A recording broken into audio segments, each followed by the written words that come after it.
Let's go for the actual score. Europa Natural Law.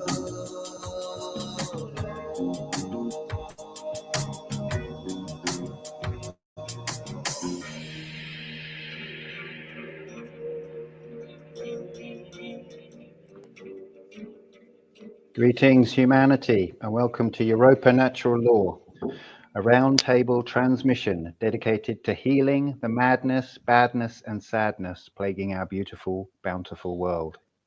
Through regaining our sanity, reclaiming our inborn sovereignty, and honoring our inherent responsibility, we can improve reality. Don't know if you can hear that.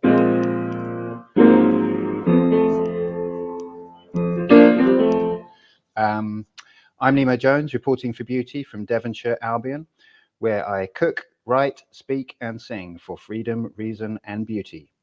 I'm at nemojones.com. And joining me today, we have... I'm Tommy from Glasgow up here in sunny Scotland. Hi, I'm Yvonne and I'm from Norfolk. I'm Oscar. I'm currently in Denmark, or technically in Christiania, which is supposed to be outside of Europe. It's this, they call themselves like a free state from the 70s. Yeah. From the 70s. You're in the 70s. Yeah. Yeah.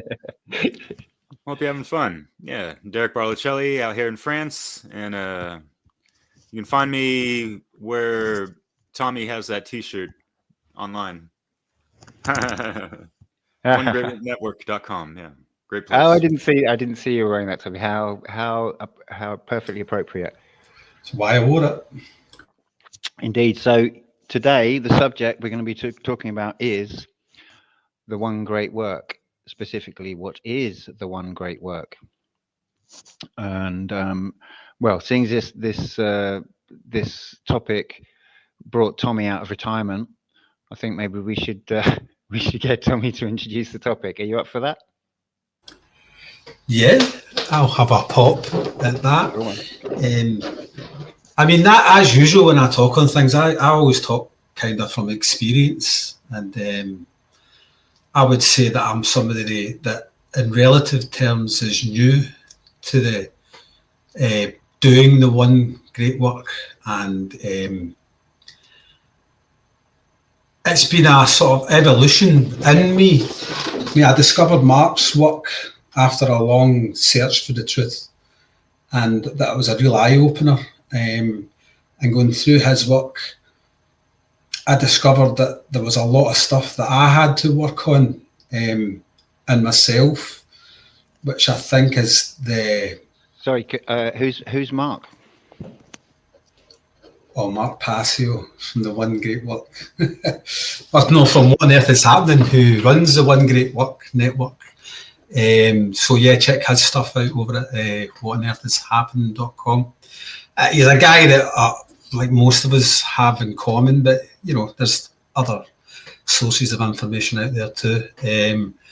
But it was that work that kind of his work that flung me into the realization there was a lot of stuff that I had to do on myself, and the first one was taking in knowledge of what was really going on in the world, and that was the knowledge of natural law, and that really changed me as a person. You know, I would probably say it was one of the pivotal moments of my life, really. I say this all the time as well. It actually took me from a guy that really didn't have any direction in life, really, if I'm being honest about it. And it gave me that, and it gave me a purpose. I realised that there was things that I was doing that I had to not do anymore. That was the biggest thing that of the internal work. It wasn't like starting to do new things. It was stopping to do other things, you know. For example, now I eat plant-based, which is not something I would never, ever have, ever. I mean, I was like the biggest carnivore you could ever have met, but like that happened through going through the great work, and that process of learning natural law and all the associated topics that come along with it. You start to delve into the occult sciences and mind control, and you start realizing that this is the knowledge that has to be propagated to other people. And Mark lets you know that in no uncertain terms. And it came a point when he was like telling people in no uncertain terms, I was like, he's talking to me. Because this was getting towards the end. I went through all the podcasts and went through all his presentations and stuff. I was totally hooked in. And at some point, I heard him talking to me, because like I am now a person who knows this information well enough that I should be propagating it out into the world, because I understand the gravity of it. I mean, to me, and I know you guys are on board, it is the answer to the condition that human beings are in the planet. So that this is, and that was the thing I was always looking for before I found natural law, because it seemed to me to be this maze of cul-de-sacs and dead ends and, you know, political chat and new age chat and all sorts of chat that kind of didn't really give you the answer. So it was like a revelation when I found it. And yeah, so that kind of flung me on to the second half of the great work, which is when you have sufficient knowledge that you're able to propagate it, then you should propagate it. By not propagating it, you're doing the wrong thing. You know, that's an immoral thing to do, to hold on to this knowledge and not try and, basically what we're talking about is freeing the human race from a condition of slavery.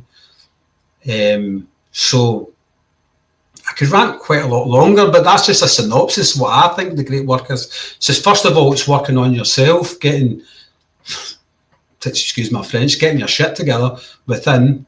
And by the way, that does, you hear shadow work and talked about a lot, and that really did happen to me. But the shadow work happened to me organically. Even to this point, I've not got a structured way of doing shadow work. I found that just by going through the material, all these things started coming up in me. I was talking to Yvonne through the week. I'm working on my first piece of work myself in the background here. It's one of the reasons I've not been on as much. And all this stuff started coming up in me, like self-doubt, feelings of low self-worth. I was like being a total slave to the principle of polarity. I was moving from, no, Tommy, it's great, to no, Tommy, people are not going to like it. You know, that voice in my head, it was filling, and that made me realise that stuff needs looked at in me. And it is something that has to be addressed, and it's partly getting addressed by working on this piece of work that I'm working on. So what I'm trying to say is, shadow work, if you delve into this material on natural law and all the associated topics, will just happen to you. There will be a point where you have to work on it because it's a continual thing, but that was my experience. I was kind of taken away in a big sort of tidal wave of this route that I'm going down, which is still ongoing. So to sum up, work internally, sort yourself out. When you're ready, propagate it to others and try and free the human race.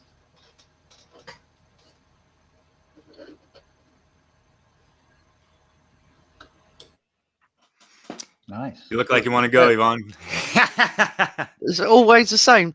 Do you know what? You always let me go first. I'll let you go first, Derek. Shall I? Ooh, why not? Sure. Okay. Well, yeah, Tommy, thank you so much for sharing. You know, it's great for people to hear, you know, people's personal journeys and just, you know, trying to excavate the inner workings of themselves. And yeah, at this point, a lot of people really truly understand that, yeah, we've been kind of born into a world of indoctrination and all types of programming on top of programming, mixed in with, you know, generational trauma and some family issues possibly, and all these things. And so, yeah, it's our job to, you know, deprogram ourselves out of that and kind of re-educate ourselves and get keyed into a lot of the aspects that they ignored completely and pretty much on purpose in academia and that kind of stuff. It's not all bad with, you know, what they teach in there. There's some good stuff. There has to be good stuff in order for there to be the hook, line, sinker, just like with religion and all these other head cage programmings that people need to get the fuck out of eventually. And you know, going over these stages, right, of the great work, you know, it's like stepping more into awareness, being more self-aware, even though these days it's like a pop psychology buzzword, you know, it's like, oh wow, that person's self-aware. Like, so what? You can see that you're actually doing something and saying something simultaneously. Wow, way to go. Like rudimentary human shit, but you know.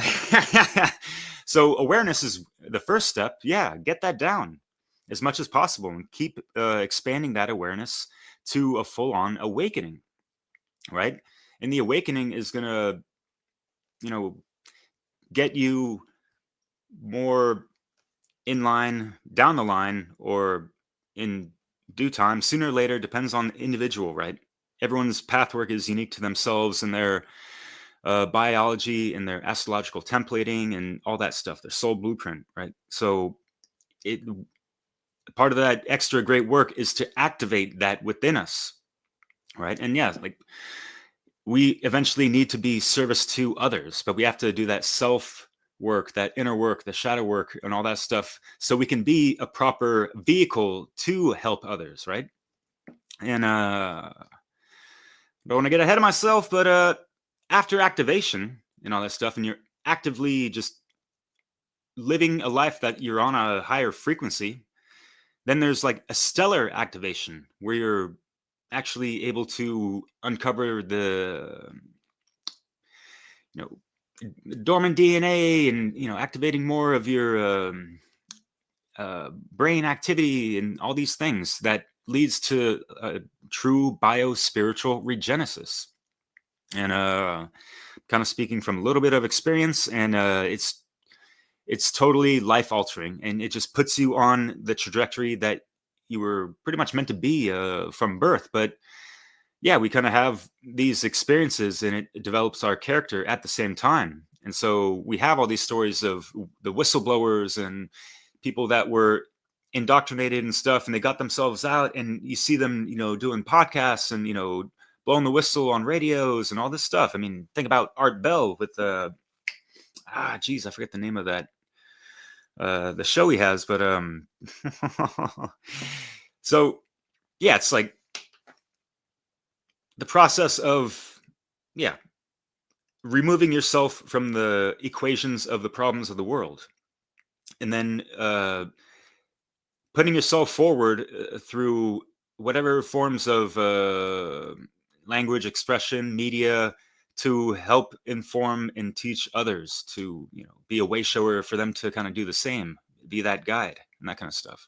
And it's so much easier said than done. Yeah, Tommy, we all have that inner critic in us, and it could be that antagonistic core sometimes that, you know, it's, you know, the insidious whispers of, oh, you're not good enough, you're not ready, or, you know, all these things, or what about what people are going to think about you, and you know, all these things. And it's like we have to, you know, break those thought patterns and stuff, and tell that little monkey in the back of your brain to shut the hell up, type of thing, you know, like.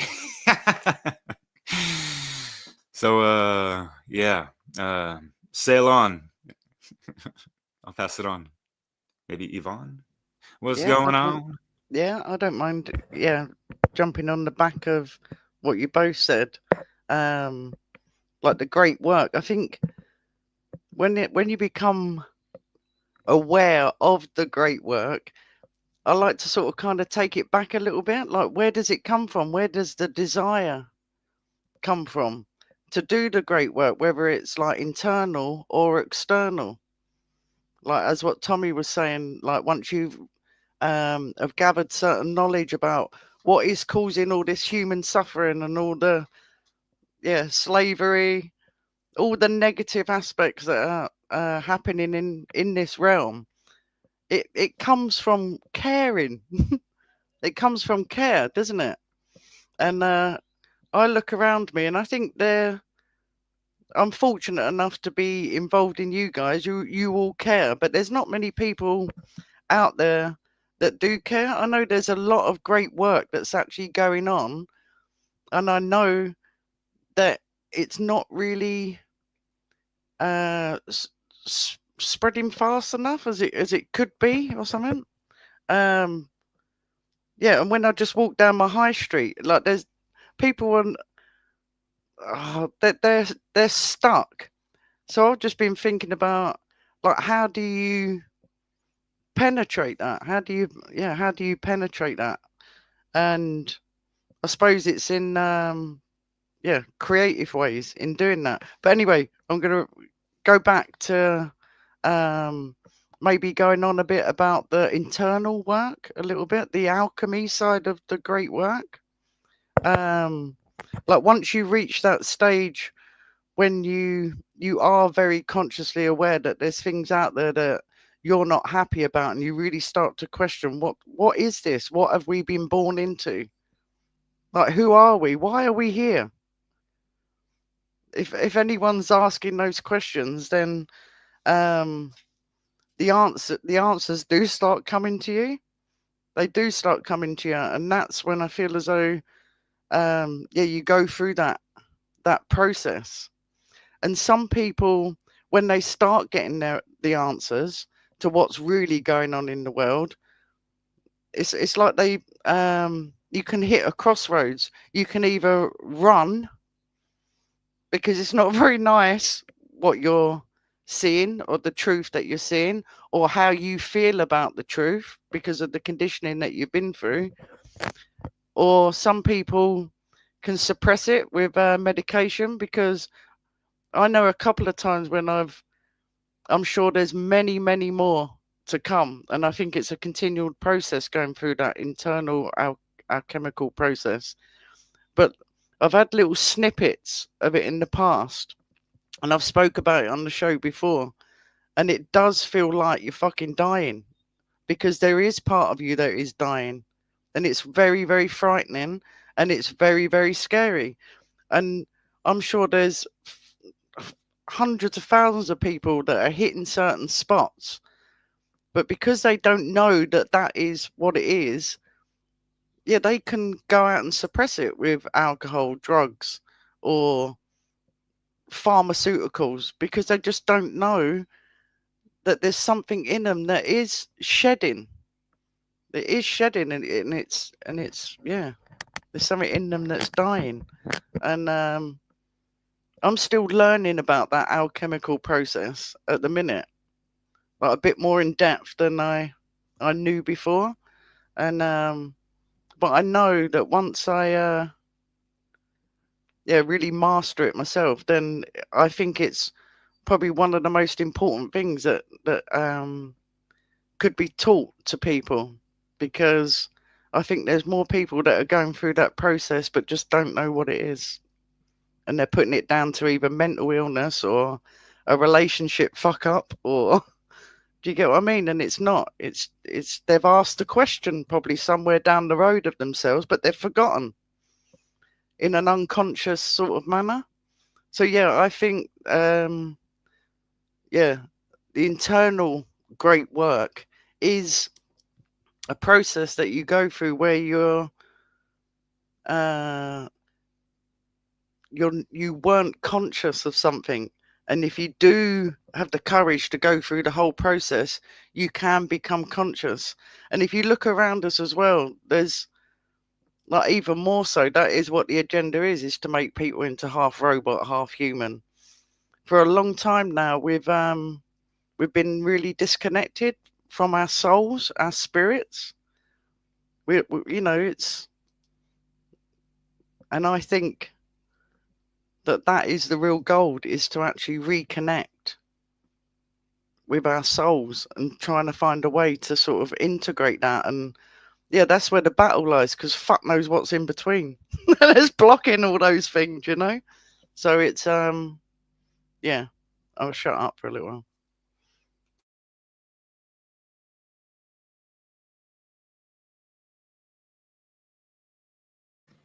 Should I have a go? Yeah, have a go. All right. What is the great work? Well, it's a task. It's something that that requires effort, and what makes it great?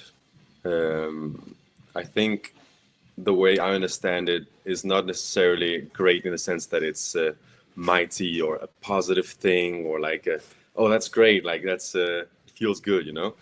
It's the size, it's the immense task. It's how huge an undertaking it actually is, and to better define this task, I would say, well, it's about influencing the minds of people throughout the world to get to an understanding which will then change the decisions that people take.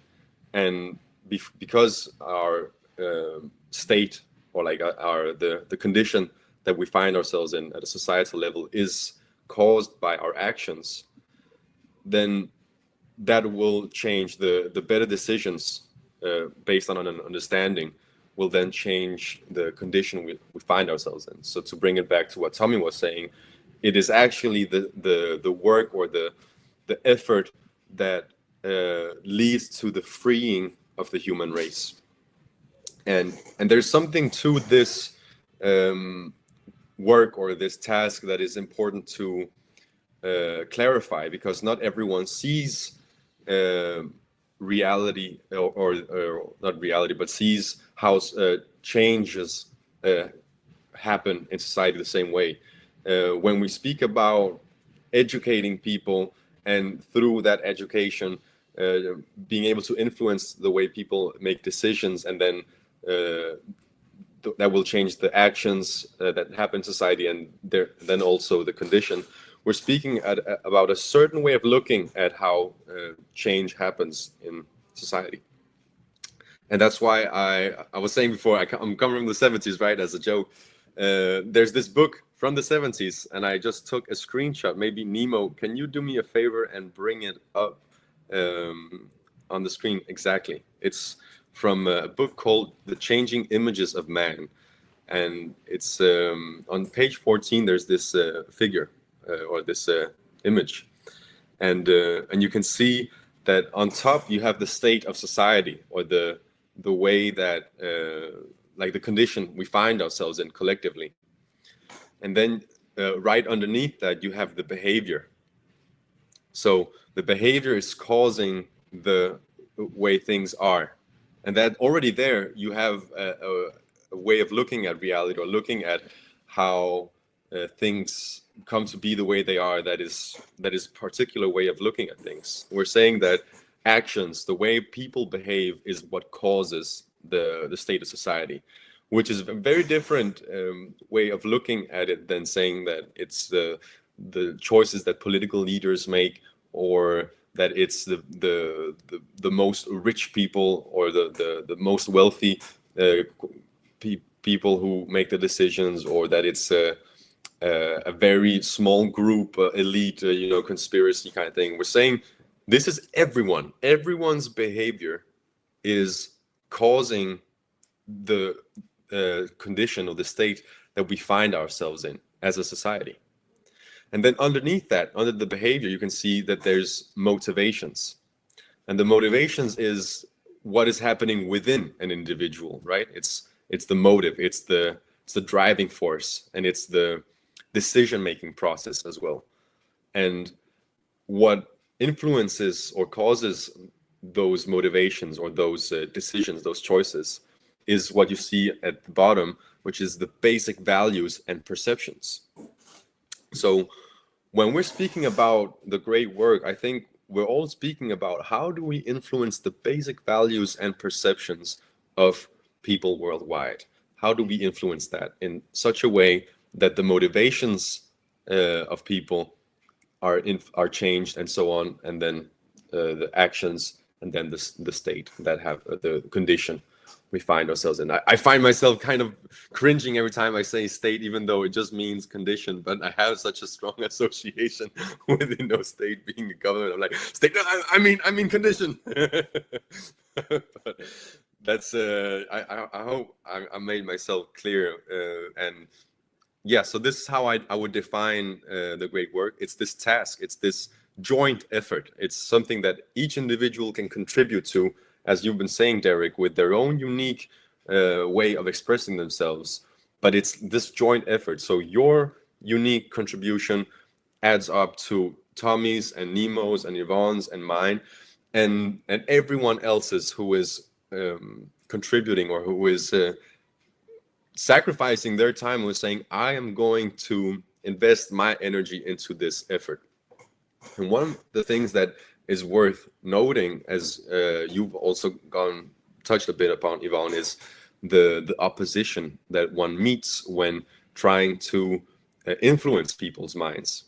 And I think that's also why this is a very particular way of looking at the world, that we can have a change in society through influencing the minds, because a lot of people don't believe that is true, and the evidence that they base that conclusion on is, have you tried it? Have you actually tried to influence the way someone thinks, their values, their perceptions? Have you experienced the amount of opposition that you're met with? Are you really being honest with yourselves how much resistance there is? Not in the sense of resisting the state, but resisting new information, or resisting like even considering, and because in the end it's not about convincing. We're not trying to convince people of some dogma. In the end, we're actually trying to help them let go of it, and that process can initially entail, and I feel the same way, Tommy. I found a lot of value from Mark Passio's work, from What on Earth is Happening, and he initially helped me put a lot of pieces together that I hadn't done myself. But it's not about being a fan of his teachings or Mark Passio or the information that he's sharing. It's about being able to see clearly, and the best way to see clearly is not to see. So now I'm kind of going into this aspect of the internal, right? Each individual having to come to truth, and how do you help someone come to knowledge when they're often holding on to what they believe, right? It's dragging someone, and they're like, like trying to, they don't want to come with you, and that's what also, I think that's a good image for me I like that image to illustrate what the great work is you're actually like dragging someone to consider some information, just think about this, just ask these questions, just like reflect upon how absurd this way of thinking we've been taught is, and realize that there are such a thing as natural rights. There is no such thing as man's authority over others. The state isn't a legitimate way of organizing. And yes, there are great things with ways we organize ourselves that can be about solidarity, or that can be about private property, or that can be about helping each other. Yeah, that's solidarity. Or I think those two things for me is the things that get people kind of lost in the political side of things, right? And yeah, how many people do we know that, or how many people don't really? Sorry, yeah, I'm ranting. I'm gonna shut up here. It was really good, Oscar, the graph that you pulled up, because it really does point out that it does come back to that people do have the power within themselves to make change. You know, so yeah, just that one little bit there is a fantastic start, because you know, we have been for so long upon generation feeling so powerless and giving our power away to other people externally. So just that very start, that little tiny start, if there's anything that's going on in whoever's listening to this in your life that you're not happy about, whether it be mental, emotional, spiritual, or in your environment, then you can make a change. Yeah, just practice. So I've been thinking, well, people have been talking about there's a kind of narrative cliche in fiction of this sort of solitary hero goes through the hero's journey to save the world or to save the universe. You know, it's become now the universe, to save reality itself, sort of thing. You know, and there's countless films, particularly, I guess, that sort of follow this trope of it's all down to this one person, and they have to do this impossible thing that challenges and pushes all their buttons and all of that. And I think a cliche can only be a cliche, become a cliche, if it has something there within it. And what that has within it is something of reality, basically, which is that, yes, it is down to one person, which is you. And it does come down to one person, which is me. And so there's a kind of truth hidden in that sort of like tedious trope, you know, that without everyone actually taking responsibility, you know, without the majority of people taking responsibility for our reality in a way far beyond what people are currently doing, there's, you know, it's not going to happen. So that means that each person has that responsibility to shift the numbers, you know.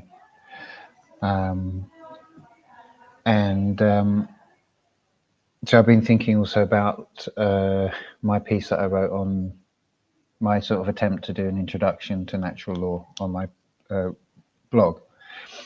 And in that, I started off with this sort of proposition, which is that something like the highest goal of an individual is universal enlightenment. And this is the kind of way that I see what the great work is geared towards. You know, it's a state in which the majority of people are holding to morality, and they have an understanding of morality, and they are, you know, they have energy for it. It's not down at the bottom, it's not drifting off to the side. You know, the morality is like center stage. And obviously we can look at the world and see that's very, very far from the case. But this is the responsibility of each individual. And then, so again, I've been reminded of the end of my my piece on natural law kind of came back to this subject, really. I mean, it's not using, actually, I may refer to the great work, I can't remember actually in the piece, but I kind of said that it's really what I've called before, and I'll share this, just give me 1 second to share this again, which I've shared here before. Is it going to come up? Oh, sorry, it's kind of dithering around for some reason. Oh, well, maybe that's not going to work. No, it's doesn't want to do it. Okay. Anyway, that doesn't matter. So it's basically about right action. And so I had this graph that I wanted to share, but it doesn't want to do it. But so in the graph, there's the sort of lower realm of right action, which is to do with doing no harm, taking no shit, the non-aggression principle, the self-defense principle, and then the higher expression of right action is that's what I've called it within this graph, the higher realm, which is where your responsibility, the capacity of your holistic intellect, or your holistic intelligence rather, reaches beyond survival and comfort and the well-being of yourself and your immediate, people around you, whatever, family, etc. And it reaches out kind of infinitely. So you kind of, it's where it's kind of driven by agape love, and it takes these two forms of right action, and this is what I would call, this is my understanding of the one great work, is these higher forms of right action, one being to seek truth, which is the more this feminine aspect, and the other being to speak truth, which is the more masculine aspect. And as I sometimes have to say, it's not about men and women, it's about these different aspects of the self. But I think this is what Tommy was talking about right at the beginning. Seeking truth, is the inner journey, the inner aspect of the one great work, and speaking truth is what follows naturally from right understanding of reality. If one understands reality accurately, one will speak that the truth that one has come to understand. It's inherent within the understanding. And we've talked about that saying before. That's a kind of cute way of saying it, which is, if you know but you don't act, then you don't know. So that's a little piece there. And then another, I was just going to say another thing is, for me, the great work, it's each individual's journey to work out this puzzle, because we have our karma, which includes like our inner qualities and our external environment that we're born into, or and that we experience moment to moment. That's all kind of karma. And then we have our trauma, like, let alone the inherited trauma, but literally trauma of this lifetime. And that kind of creates difficulties. It's like a puzzle. Well, how can I, this person who learn to have no respect for myself or whatever, learn that I'm rubbish, all the things that trauma does, how can I overcome that, or work, or not necessarily even overcome it, but work in a way that is going to communicate this truth that I've come to understand to other people? What are the qualities that can most enable that? And Jeffrey was saying in the chat, it's about seeking creative ways to do it. But it's not just about being creative, of course. It's not just, hey, now I'm so creative, who can miss it? It's about really aligning our inherent qualities, working through our trauma, or past our trauma, around our trauma, in a way that is effective in actually communicating truth to others. So that's the kind of like individual journey that's so difficult to do, and that we're all endeavoring to do simply by being here, I guess. See what you're talking about. Okay, I'll go. When you were talking about their, what were you saying, Nemo, about like each individual has to do the work, and you were kind of alluding to all the collective of individuals. It becomes everybody doing the great work, I think was the direction you were going there. It made me think of the word the great work. Sometimes I think that's a wee bit understated. It's probably, to me, the greatest work. And it's because it's when you discover that freedom's linked to morality, and you realise that, this is going back to what you were saying, Nemo, about each individual doing the work, you realise that the majority of the people are living in basically in an immoral way. And this links to what Derek was saying about trying to get people to break down that programme, and it's led them to that. That's massive. I mean, like, calling that is the great work, but like, I think that's kind of understated. It's like the greatest work you can do, because you are dealing with, as we said at the start, the freedom of the human race. And I think sometimes what I can feel a bit self-conscious expressing it that way, because it sounds quite grandiose, doesn't it? But it is the case. That is what we're involved in here. And to me, to hark back to like all that self-doubt, I've been experiencing that. Like, everybody's got that to some degree within them. That coupled with the magnitude of the work that we're involved in, it means there's a level of bravery that you have to adopt to do this work.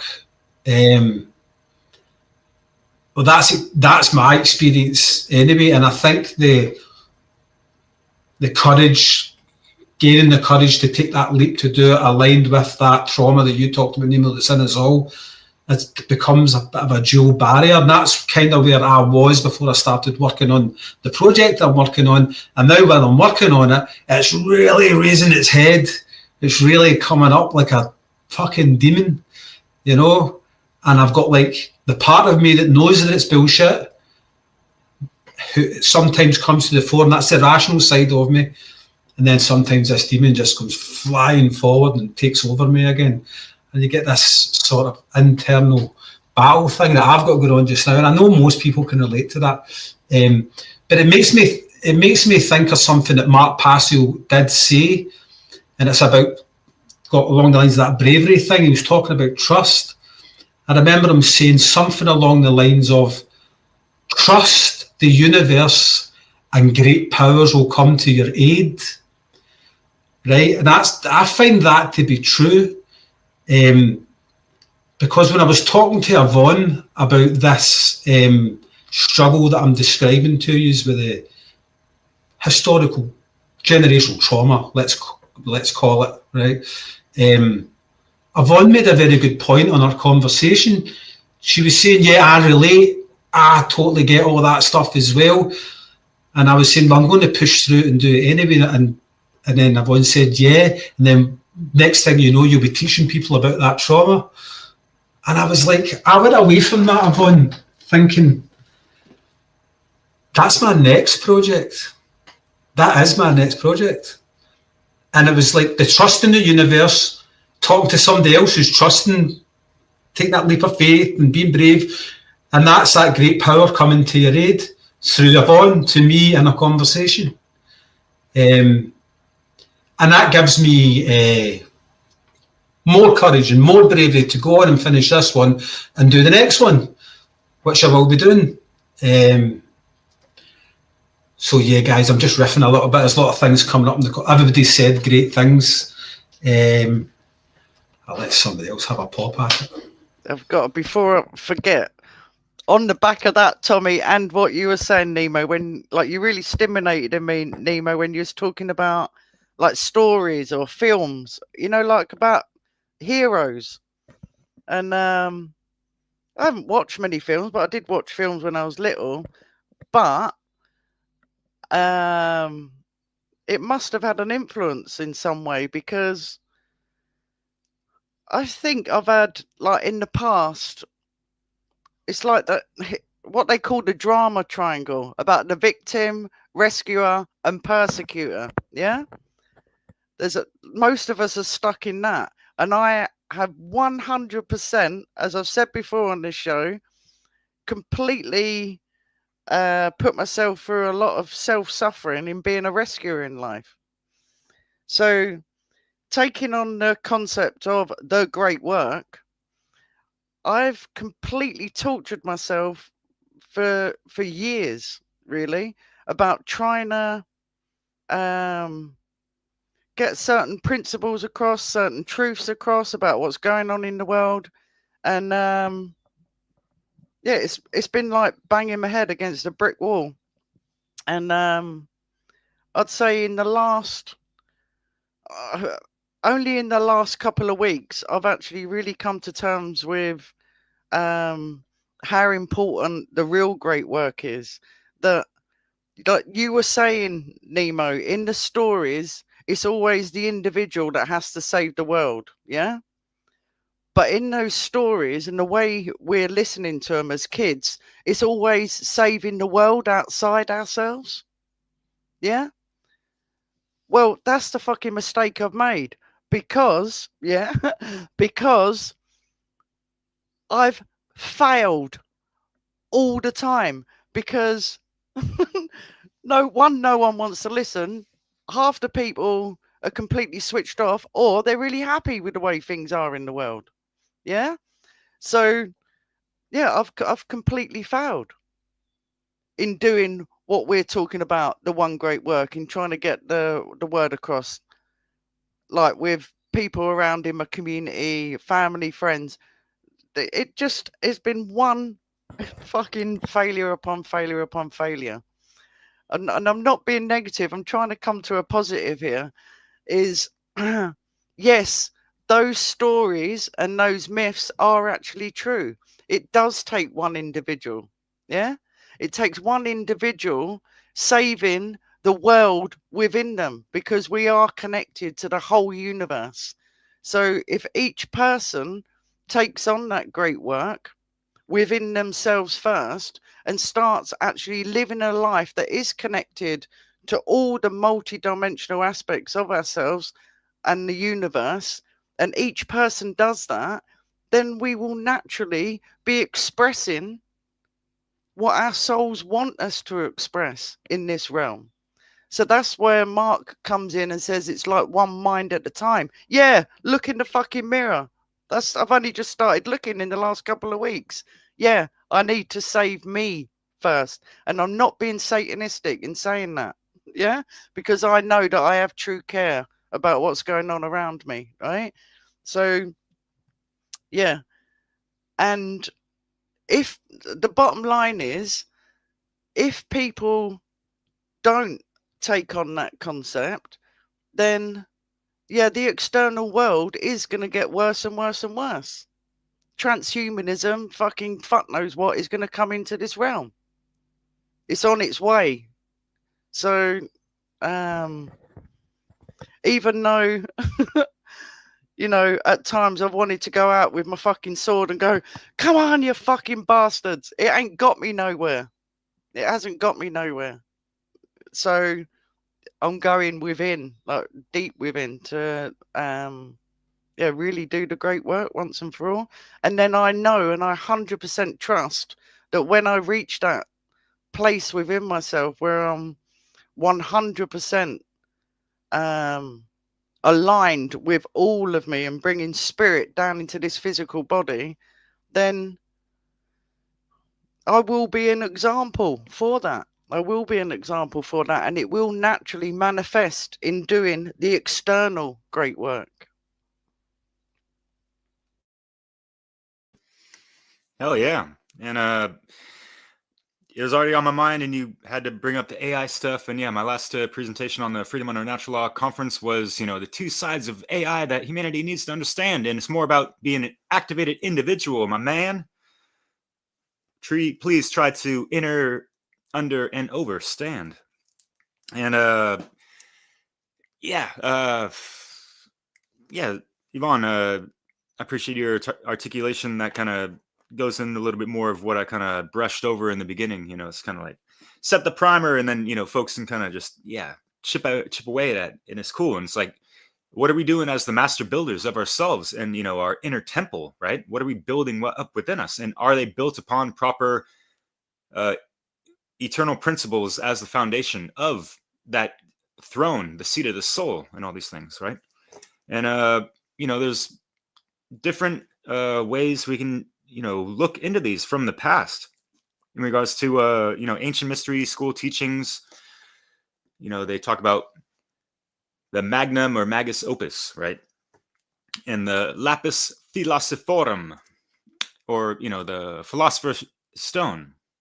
And no, this philosopher is not stoned. And even if I was, it's like a little light buzz, and I'm still cohesive and correct and direct and whatever the heck. But yeah, that's a funny little line from this philosopher is stoned, Mr. Traumatic, from a funny. It's not funny. It's that song is a little bit just the play on words, but I made a really cool hip hop mix titled "The Spiritualosopher's Rosetta Stone."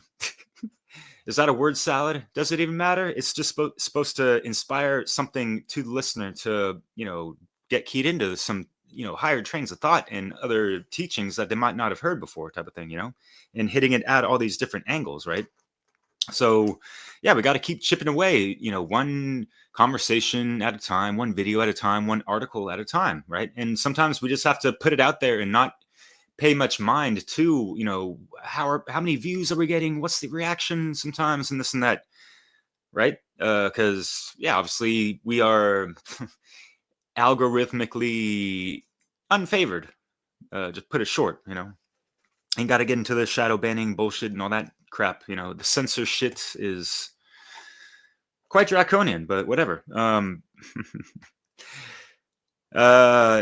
so these ancient mystery teachings, they're getting to the spiritual alchemy of man, woman, right? And in the first stages of kind of what we're talking about in the beginning is how we need to burn away all the falsehoods and false identities that ourselves, our egos, have attached to since growing up and all these things, right?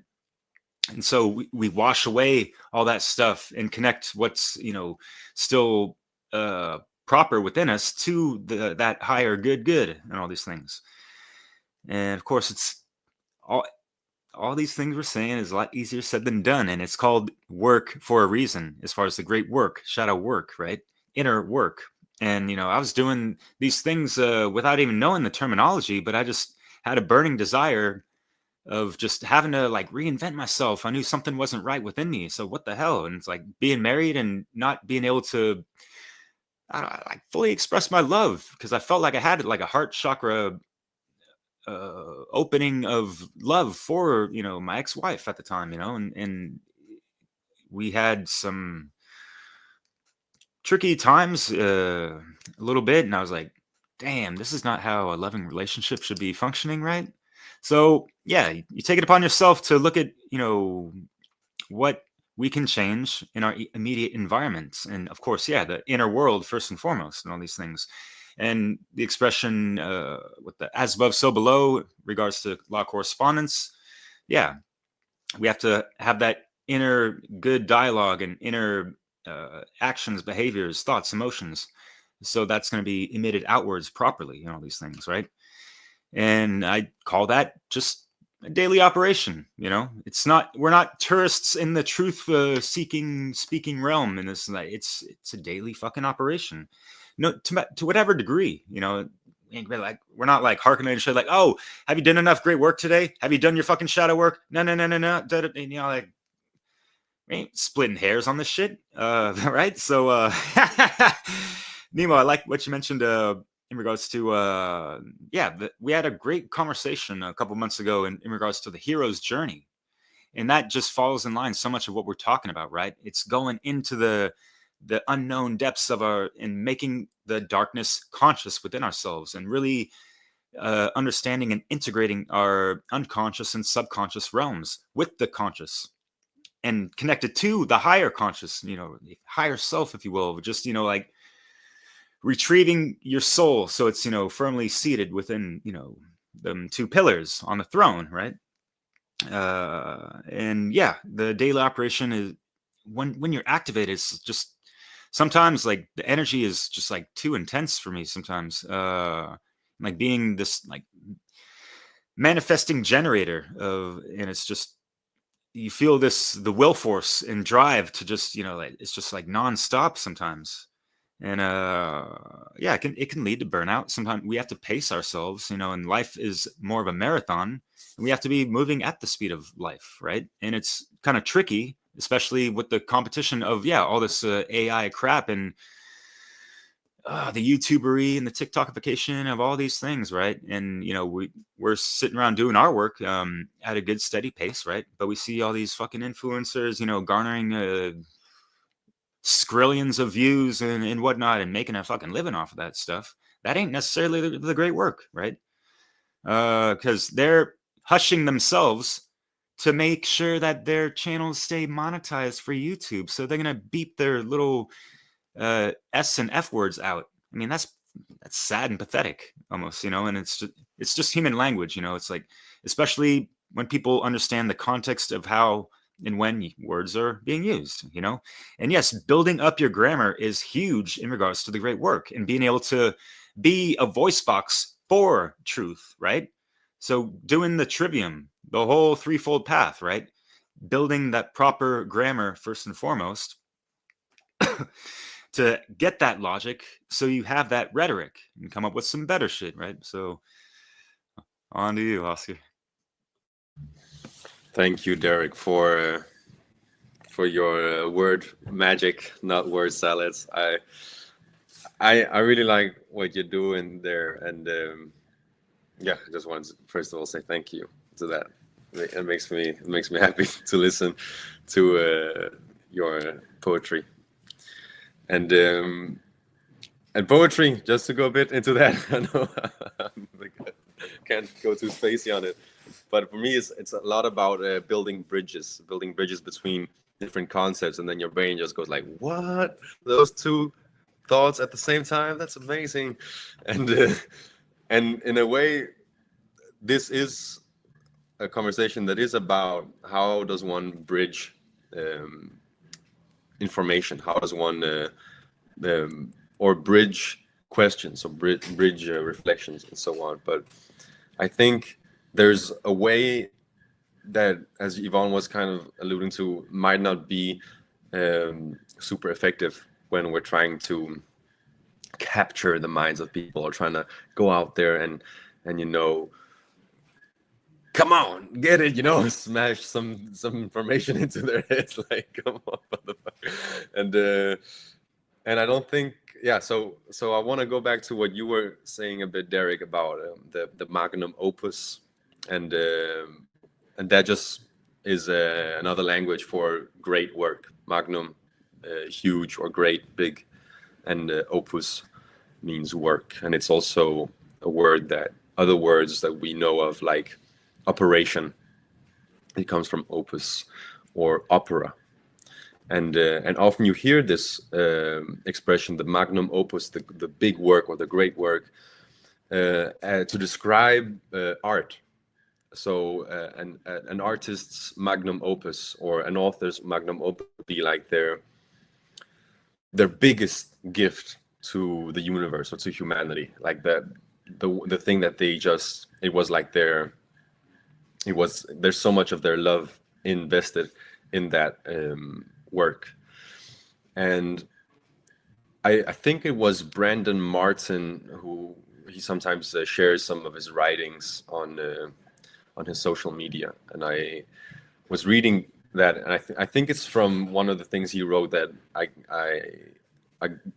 understood how the degree to which, how like the magnum opus, or the great work that an individual can create, can contribute to, the degree or the quality of that is all based upon how much shadow work or inner work has that individual done.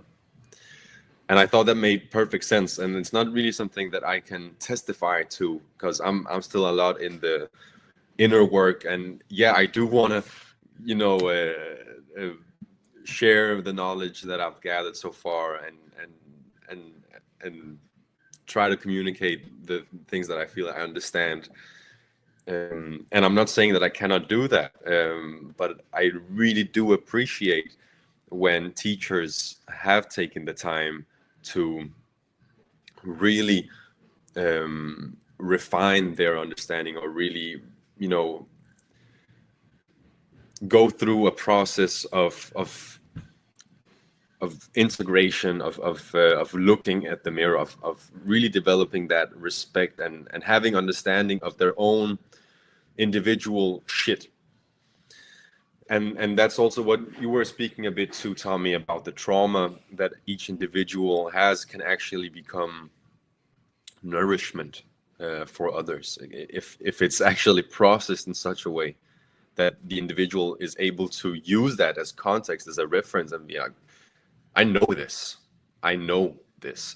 And I think, to go back to what approach can we use, I mean, of course, in this day and age, using the internet, using writing, having a website, or having a channel where one puts up videos and such, that of course makes a lot of sense. It may be the best way to communicate information, but there are infinite amount of ways we can express our knowledge and understanding.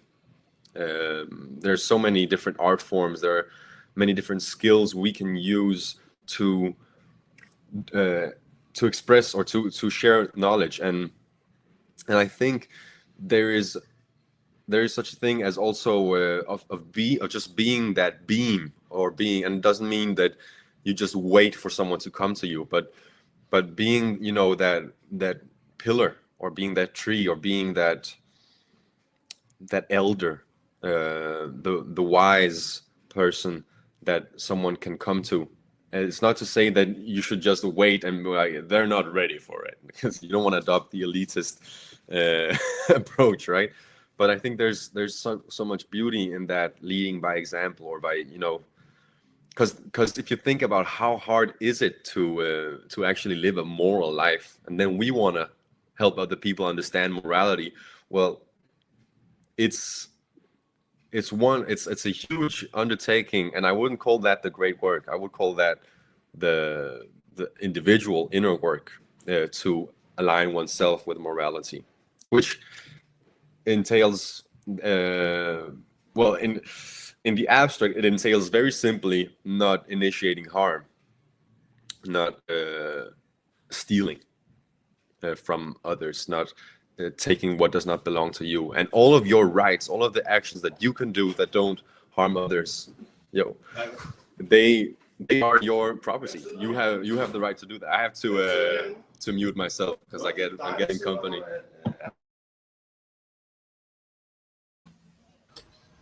Can I pop back in again for a second? I was just thinking of quite a lot of things that have been said, and what came up earlier on, I think from Nemo and Vaughan, they were talking about people doing this work having true care, understanding agape love. That's quite internal things, isn't it? That's like an understanding thing that was being alluded to there. But if I'm going to be honest about it, I needed to be taught about those things. I did. I wouldn't have just like somehow through osmosis came to that. And it was going through Mark's Passio's work that done that for me. I had to sit down and watch, and I had to listen to Mark explain to me step by step as he went through all his podcasts what these things were and what they meant and how to be applied in the world, and how that whole process could lead to the freedom of the human race.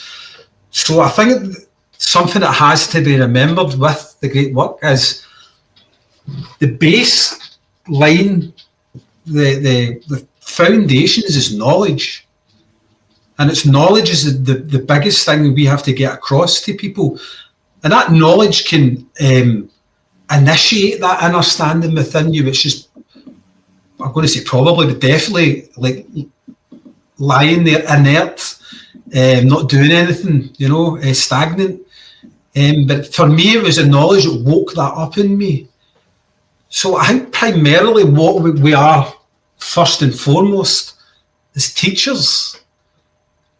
It was a teacher that taught me, and now it's my turn to teach others to the best of my ability. I just wanted to get that in there, you know.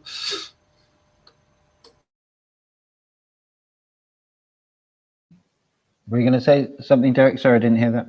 I was just saying, you know, what Tommy's getting at. It's like, you know, we're paying it forward, in a sense, you know.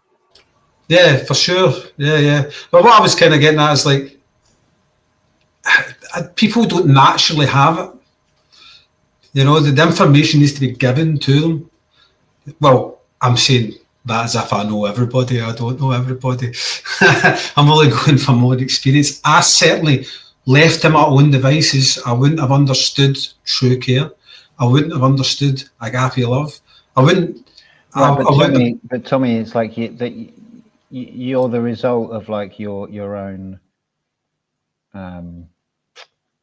you know, choices, right?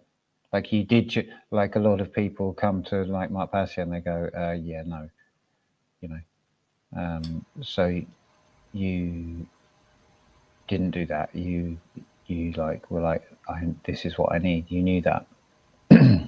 Yeah. There is. I'm not totally downplaying myself. I knew I was the person whose journey led me to that point. I'm not being totally self-deprecating here, but I think that the point I'm trying to make is we are teachers.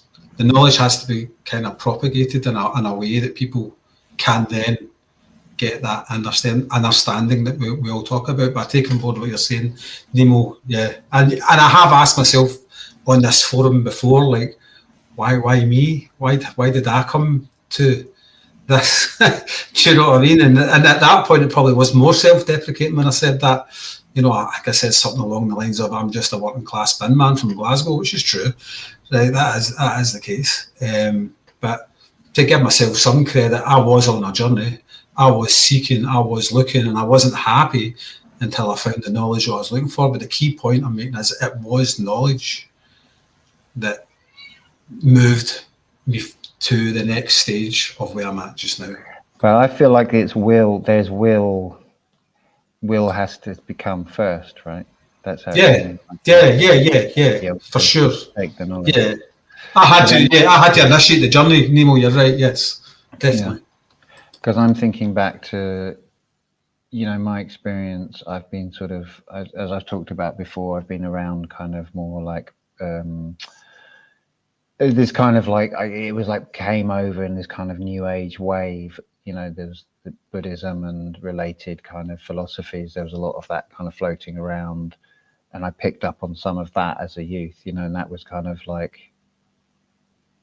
I mean, it's so crazy, really, that. It was like almost implanted in me and the sort of milieu that I was in, that like, oh, those guys over in the Far East, you know, they're with the long wispy beards, you know, they're the guys, they've got the answers, you know, they know what enlightenment is. And there was this word, enlightenment, you know, or you'd look at hear about the Buddha or whatever. And this concept of enlightenment, so that really stuck with me. And I remember, I mean, I was quite young, and I was like, oh, I'm going to become enlightened. That's what I've got to do, you know. And I had very high hopes for myself about becoming, like, just following the steps of the Buddha and being an ascetic and all of this kind of stuff, you know. And I, you know, went way off the rails, and in some ways, kind of like, did follow that path through various kind of rambling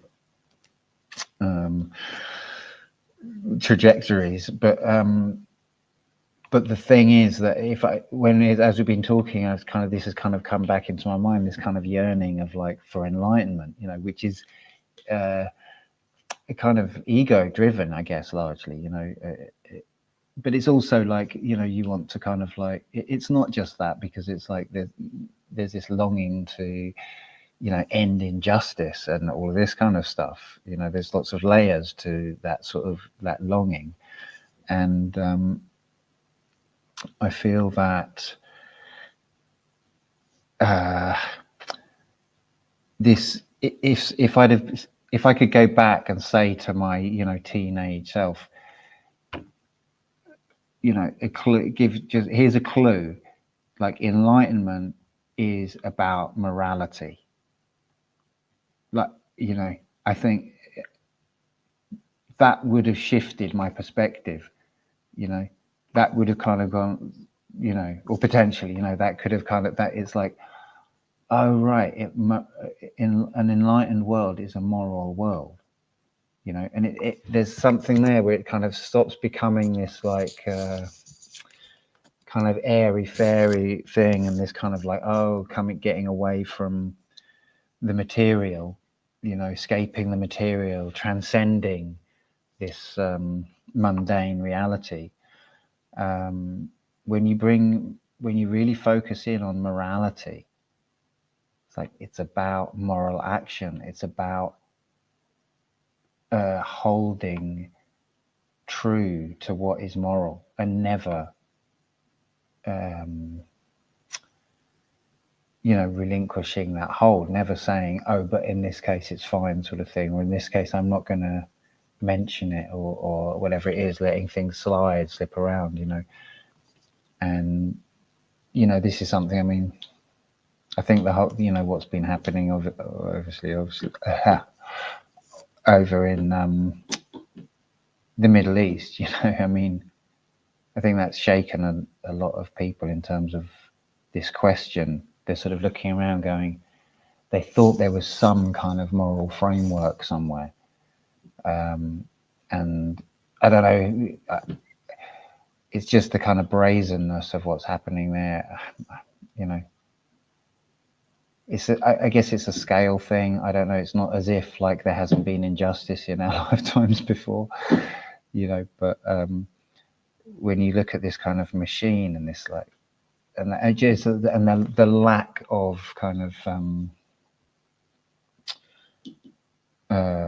any justice, you know, it's kind of, and the obvious, the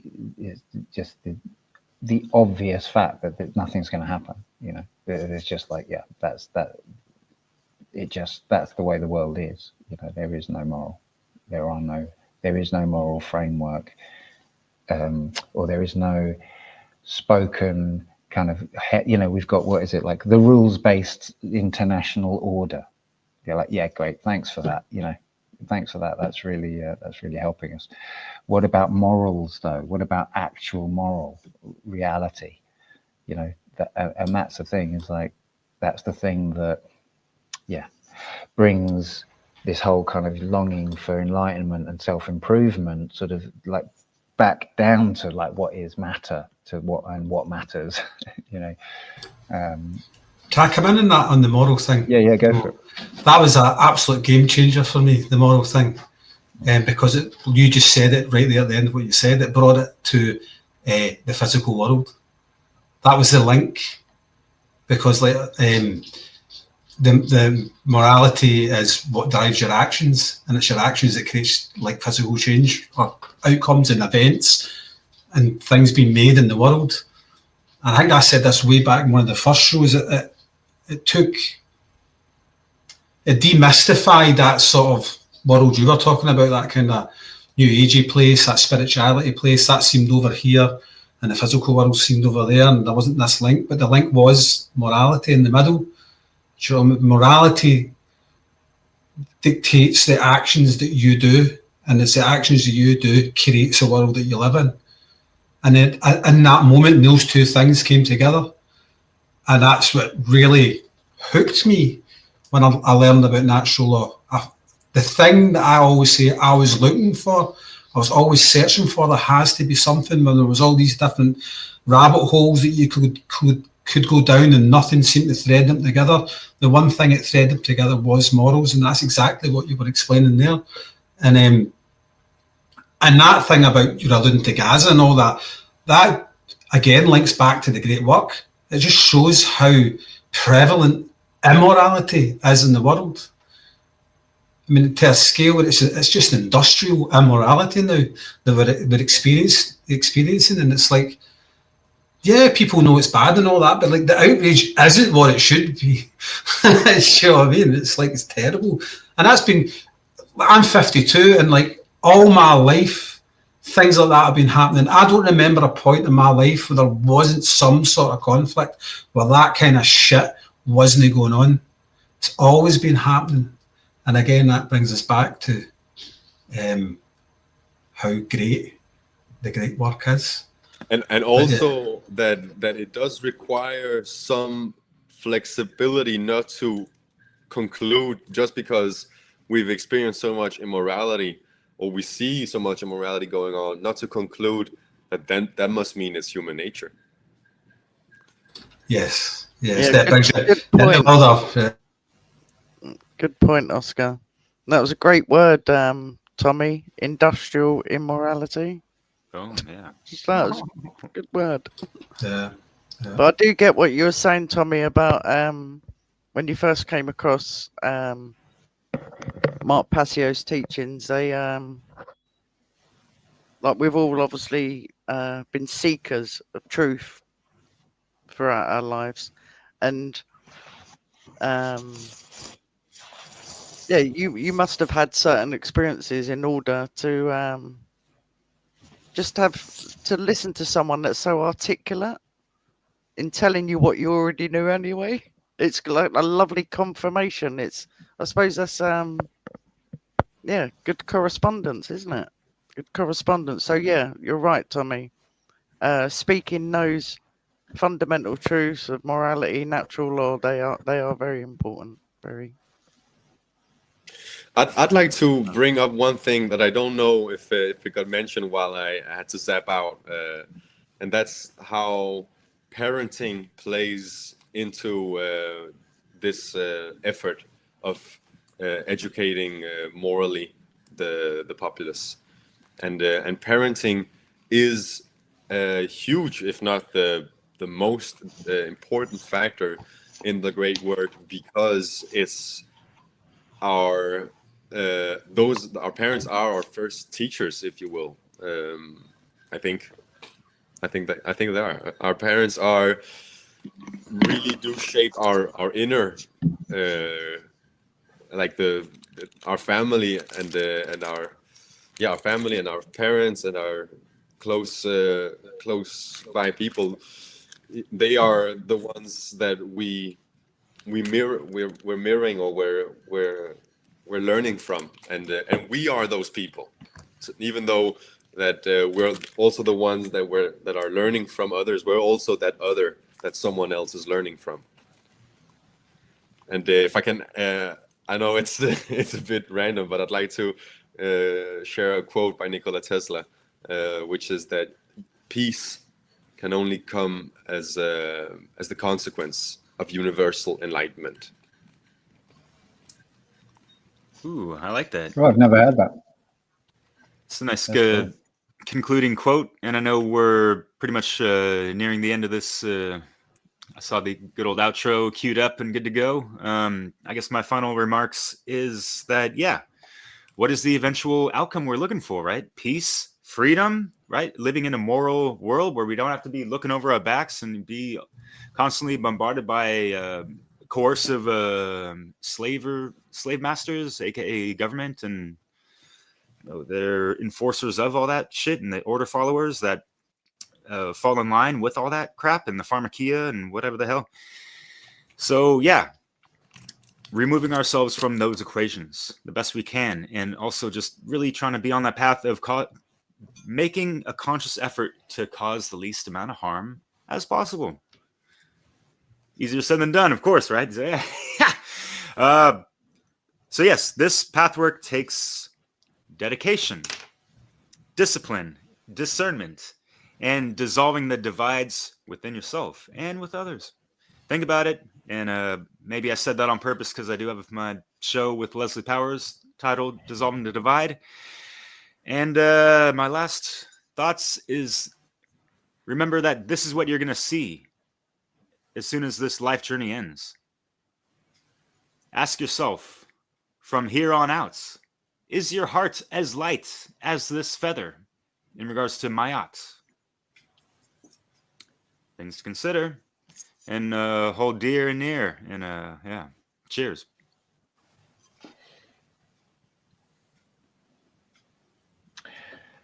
Cool. Yeah, so it's how long have we got? 1:20. So yeah, we could wrap it up. Or has anyone got any last closing thoughts? No. Cool. I was just going to do that other quote. I just thought because I just think it's another thing that just shifted my perspective massively in one simple quote. It's crazy. Again, specifically about enlightenment, is the Adyashanti quote. Enlightenment is a destructive process, the crumbling away of untruth, seeing through the facade of pretense, the complete eradication of everything we imagine to be true. Voila. I mean, Beautiful. Yeah. that's powerful stuff. Yeah. Okay. So next Okay, week, folks. the Yeah. topic for next week that's pretty much what Oscar was getting at with the conscious parenting. Is that correct? Yeah, if everyone's happy with that, we'll go Continuing to on the great conscious work and all parenting. that? Yep. Sounds like fun. Good one. I'd love Okay. that. Yeah, that'd be cool. It's been Cool, a so that'll be the pleasure topic. talking to all of you. Thanks for the chat. Yeah, indeed. And thanks for listening, everyone. Thanks for the people in the chat here. And you can always join us. The link is in the description for our Telegram chat. And we'll be heading back over there for the after show party right now. Well, some of us will. The hardcore. Okay, thanks everyone. I think remember to like, share, subscribe, all of those internet things. Do it. And we will see you next week on Europa Natural Law. Cheers.